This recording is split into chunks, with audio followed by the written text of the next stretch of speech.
Welcome to Blizzard Fire. We hope this video helps fire up your solution. You start by verifying who files for the LLC and why. Single-member LLCs often use the owner's return, partnerships use Form 1065, corporations use Form 1120. Once done, pull your EIN, last year tax figures, and an estimate of tax due. This prevents surprises. Next, choose how to request an extension.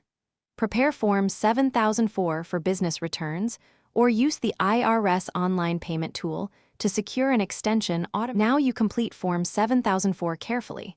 Select the correct return code for your LLC and the tax period. Calculate your estimated tax liability. Accuracy reduces penalty risk, and if you owe, pay electronically when you submit the extension. Once the form and payment are ready, e-file through an authorized provider or IRS modernized e-file. Make sure to save the electronic confirmation or stamped PDF. That proof matters if questions arise later, and it confirms your extension date.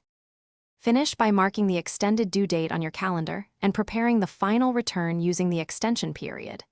If the IRS rejects your Form 7004, check the error code, correct the name, EIN, or form code, and resubmit immediately.